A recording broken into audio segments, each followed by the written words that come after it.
Olá, eu sou a Lucinda, este é o canal Buscando Luz. Falamos nos últimos vídeos sobre as Moedim, os tempos assinalados de Deus. Então, recapitulando, a festa dos Asmos, da noite do dia 14 para o dia 15 era comida a Páscoa, era comido o Cordeiro. Depois iniciava-se no dia 15 os 7 dias em que se comia o pão asmo. Disse mais o Senhor a Moisés: fala aos filhos de Israel e diz-lhes: quando entrardes na terra que vos dou e cegardes a sua messe, então trareis o molho das primícias da vossa messe ao sacerdote. Este moverá o molho perante o Senhor para que sejais aceitos. No dia imediato ao sábado, o sacerdote o moverá. No dia em que moverdes o molho, oferecereis um cordeiro sem defeito de 1 ano em holocausto ao Senhor. Contareis para vós outros, desde o dia imediato ao sábado, desde o dia em que trouxeres o molho da oferta movida, 7 semanas inteiras serão. Até ao dia imediato ao 7º sábado, contareis 50 dias, então trareis nova oferta de manjares ao Senhor. Este texto fala do dia das primícias e ensina como contar as semanas até chegar ao Shavuot, ao Pentecostes. O calendário rabínico considera que a contagem dos sábados é a partir do grande sábado da Páscoa, ou seja, o dia 15. Logo, no calendário rabínico o dia das primícias é sempre ao dia 16. Estou a falar da atualidade, claro, e não da antiguidade. O calendário caraíta começa a contar no sábado que está durante os 7 dias dos Asmos. Considera 7 sábados literais e faz todo o sentido, porque o versículo diz que se contarão desde o dia imediato ao sábado, desde o dia em que trouxeste o molho da oferta movida, 7 semanas inteiras serão, até ao dia imediato ao 7º sábado. Então está a usar sábado e sábado, logo tem que ser sábados 7º dias da semana, o Shabat, e não os grandes sábados das festas. Lembram-se há uns vídeos atrás quando falei do estado Abib da cevada? Esse estado Abib da cevada foi o determinante para identificar o início do primeiro mês. Agora percebem que quando chega a esta altura, passado 2 semanas, essa cevada já está madura e já está pronta a ser entregue ao sacerdote. Por isso, Deus falou do mês de Abib, foi Deus que falou, não é só os caraítas que falam. Deus chamou este mês de Abib por causa do estado da cevada. A cevada teria que estar quase madura, para que depois no dia das primícias pudessem ser entregue o feixe dos cereais ao sacerdote. Como é que esta festa, este dia especial ali no meio dos ázimos, como é que isto é explicado no seu sentido profético? Como é que isto foi cumprido? E o que é que isto nos tem a dizer a nós, que cremos em Yeshua, cremos no Messias? 1 Coríntios 15, 20 diz: mas de facto Cristo ressuscitou dentre os mortos, sendo Ele as primícias dos que dormem. Ele é as primícias dos que dormem, daqueles que estavam mortos. Ele fez o primeiro a ressuscitar. Mas o primeiro em quê? Nós sabemos que Lázaro, por exemplo, ressuscitou. Yeshua não foi o primeiro a ressuscitar dos mortos. No Antigo Testamento conhecemos também Elias e Eliseu, ressuscitaram pessoas. Então, o próprio Yeshua ressuscitou mais pessoas no seu ministério. Então, em que é que Yeshua foi primícias dos que dormem? Os que dormem, os que estavam mortos. Yeshua foi primícias porque ele teve o corpo glorificado, em primeiro lugar, e depois porque ele abriu e inaugurou o acesso ao Pai. Ele foi o primeiro que entrou no lugar santíssimo. Nós falamos nisso em vídeos, penso que foi no sacerdócio segundo a ordem de Melquisedeque, e também no vídeo do tabernáculo celestial. Yeshua foi o primeiro que inaugurou a entrada no lugar santíssimo. Porque antes de Yeshua, antes da sua ressurreição, as pessoas que morriam não iam para o Pai, mesmo que fossem justos. Já vamos falar nisso mais à frente. Voltando ao nosso quadro, podemos situar aqui, no nosso quadro, onde vemos o dia das primícias, que é o dia da ressurreição. Sabemos que é o primeiro dia da semana, que nós chamamos agora domingo. O primeiro dia da semana foi o dia das primícias, quando Yeshua ressuscitou. Ele foi o primeiro, as primícias dos que dormem. E essa figura do feixe do cereal, que era entregue ao sacerdote, é uma imagem muito profunda. Se o trigo não morrer, ele não pode nascer e tornar-se uma planta. Assim também Yeshua teve que morrer e ir às partes baixas da terra para poder ressuscitar. E ele assim se torna as primícias. E ele é o próprio sacerdote, ele é primícias e é como se ele se colocasse na sua própria mão e se oferecesse ao Pai. No versículo 15-23 diz: cada um, porém, por sua própria ordem, Cristo as primícias, depois os que são de Cristo na sua vinda. Fala na ressurreição, que quando ele vier, no seu regresso haverá a ressurreição. Já fizemos vídeos também sobre a ressurreição, sobre o que chamam arrebatamento, mas será, na realidade, o mais correto chamar a primeira ressurreição. E Cristo é as primícias. Só que há aqui algo que aconteceu nestas primícias de extraordinário. Ele é as primícias, é verdade, mas quando ele ressuscitou, não foi só isso que aconteceu. Mateus 27:50, logo quando descreve a ressurreição e o terremoto, vamos ver o que diz o texto. Mateus 27:50. E Jesus, clamando outra vez com grande voz, entregou o Espírito.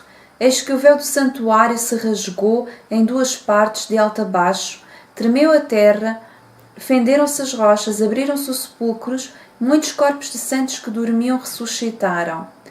E saindo dos sepulcros depois da ressurreição de Jesus, entraram na cidade santa e apareceram a muitos. Estas pessoas aqui que ressuscitaram são aqui um pouco misteriosas, porque o texto não explica mais, mas diz corpos de santos, os corpos foram ressuscitados, é aqui um termo-chave, e depois diz que eles saíram do sepulcro depois da ressurreição de Jesus. Não foi durante o terremoto quando ele morreu, foi depois da ressurreição de Jesus. Ou seja, estes ressuscitaram quando Yeshua ressuscitou. E eu já meditei bastante sobre isto e coloquei algumas questões, também vou colocá-las a vocês. Estas pessoas quem eram? Eram pessoas que estavam mortas recentemente? Eram pessoas que estavam mortas há muitos anos? Diz que eles aparecem em Jerusalém e fala só de Jerusalém. Elas aparecem, não diz que ficaram lá a morar com as pessoas, não diz que foram procurar os familiares e continuaram a sua vida como aconteceu com Lázaro, diz que apareceram ali, apareceram a muitos. E não diz mais nada. Isto é estranho, porque se eles fossem ressurreições como de Lázaro, por exemplo, eles iriam ter com a família e ficariam ali e morreriam novamente um dia. Seria como Lázaro. Mas aqui, esta expressão, quando diz que depois da ressurreição de Jesus, faz-nos pensar que foi simultânea a ressurreição dele e que tem alguma ligação com a ressurreição dele. Vamos ver no resto das Escrituras se temos mais informação. 1 de Pedro 4,6 diz: pois para este fim foi o Evangelho pregado também aos mortos, para que, mesmo julgados na carne, segundo os homens, vivam em espírito, segundo Deus. O Evangelho foi pregado aos mortos. E como é que o Evangelho foi pregado aos mortos? Onde é que estavam esses mortos? Mais atrás, Pedro já tinha dito, no 3,18, pois também Cristo morreu uma única vez pelos pecados, o justo pelos injustos, para conduzir-vos a Deus, morto sim na carne, mas vivificado em espírito, no qual também foi e pregou aos espíritos em prisão, no qual, noutro tempo, foram desobedientes, quando a longanimidade de Deus aguardava nos dias de Noé, enquanto se preparava a arca, na qual poucos, a saber 8 pessoas, foram salvos através da água.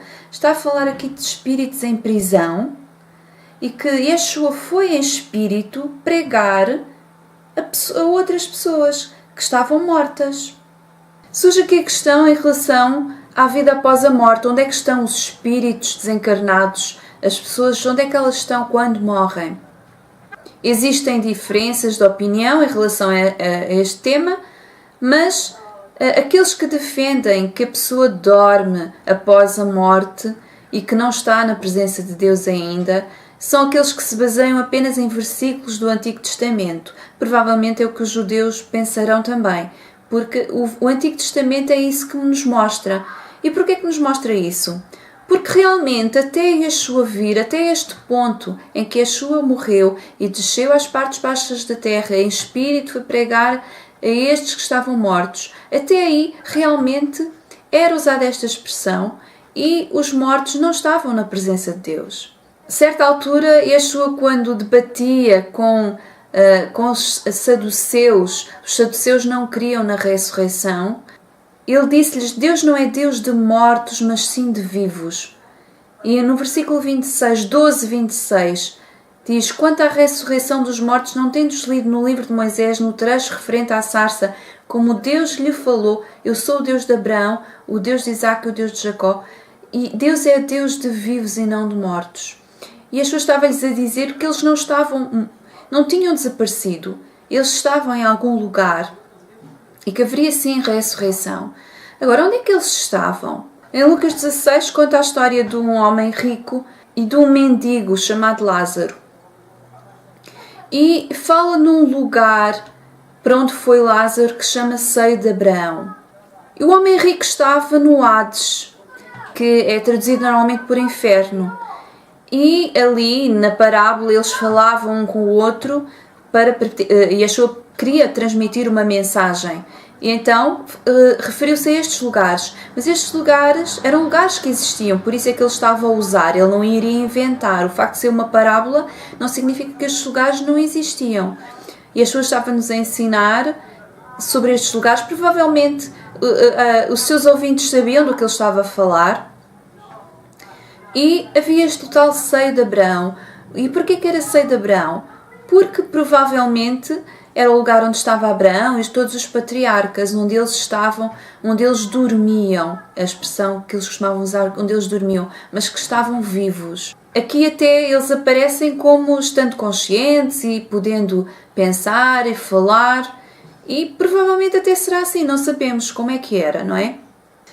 Esse texto diz-nos que há um abismo que separava, havia um abismo que separava o seio de Abraão desse lugar do Hades e que não dava para transpor. E quem estava nesses lugares estava ali definitivamente. Só que quando Yeshua morreu e foi às partes baixas da terra e foi a esses lugares, ele foi pregar o Evangelho. Até é curioso porque ele fala naqueles do tempo de Noé, fala de espíritos em prisão, como se todos os que tivessem morrido até ali, até à vinda de Yeshua, eles tiveram oportunidade de ouvir o Evangelho. Isto é muito interessante. Efésios 4, 8 a 10, diz também dá-nos mais informação. Diz: por isso diz, quando ele subiu às alturas, levou cativo o cativeiro e concedeu dons aos homens. Ora, que quer dizer subiu, senão também que havia descido até às regiões inferiores da terra? Aquele que desceu é também o mesmo que subiu acima de todos os céus, para encher todas as coisas. Já ouvi explicações destes textos, assim como o dos de Pedro, onde dizem que isto se refere que ele veio à terra e pregou aos mortos, mas eram mortos espiritualmente, que ele não desceu mesmo. Consideram que ele não foi ao Hades, ao lugar onde estavam esses espíritos, que ele terá ido imediatamente para o Pai, porque ele disse ao ladrão que iria para o paraíso. Mas este paraíso que ele prometeu ao ladrão era este seio de Abraão, era o lugar onde ele iria. E ele foi a esse lugar. Há em muitas passagens. A interpretação que hoje é feita por teólogos muitas vezes não tem nada a ver com a interpretação antiga destes textos. As cartas de Pedro, por exemplo, tiveram dificuldade em ser aceitos no cânon porque tinham estas passagens. Porque eles citam muitas vezes, por exemplo, a primeira de Enoque. Assim como Judas também houve dificuldade em aceitar o livro de Judas porque citava a primeira de Enoque. Mas acabaram por ser, graças a Deus, aceitos. E dá-nos estas informações preciosas. E realmente a interpretação destes textos e aquilo que era entendido era que Yeshua foi realmente pregar o Evangelho nas profundezas da terra, o lugar onde estavam os mortos. E este texto de Efésios 4 diz que ele subiu às alturas e levou cativo o cativeiro, depois de ter descido às regiões inferiores da terra. E que cativeiro era este que estava lá?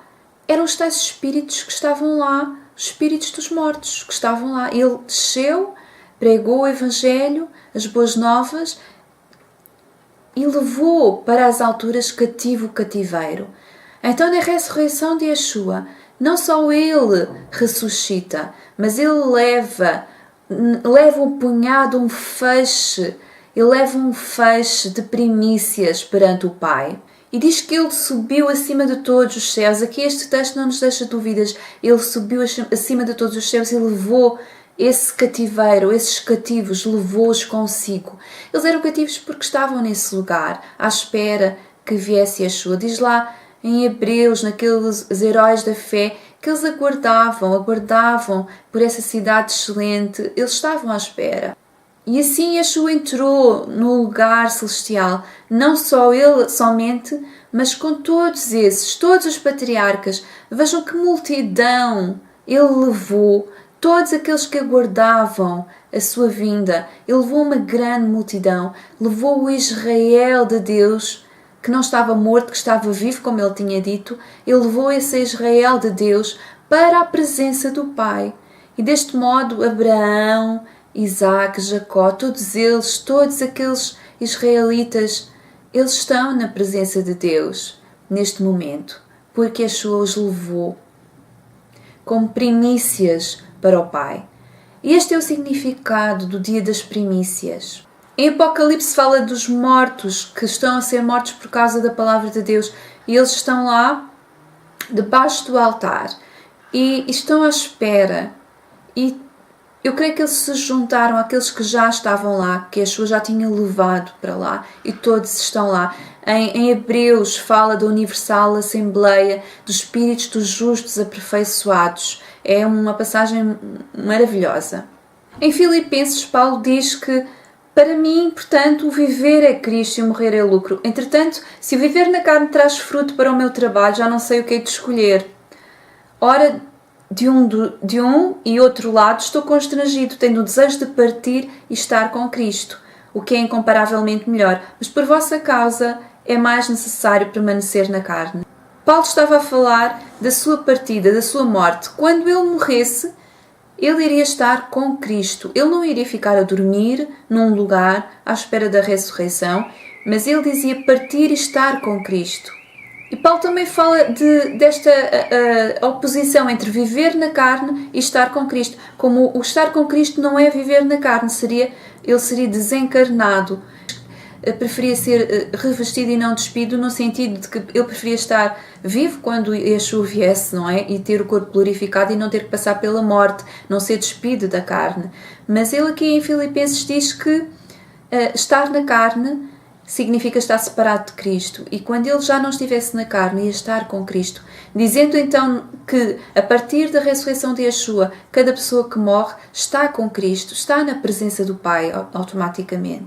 Então podemos compreender que este dia das primícias tem este significado, e é um significado tão profundo, tão interessante, que Yeshua levou para o Pai e deu acesso ao Pai a todos estes que esperavam. Vejam a multidão de israelitas que tinha morrido desde os tempos remotos. Yeshua pregou até aos espíritos em prisão do tempo de Noé. Imaginem, todos os patriarcas estavam ali naquele lugar e aguardavam. Yeshua os levou para o Pai neste dia das primícias. É tão maravilhoso esta revelação. Ele foi as primícias dos que dormem. Ele teve o seu corpo glorificado, e está escrito que depois, na sua vinda, nós também teremos esse corpo glorificado e seremos como ele. Até breve e Deus vos abençoe.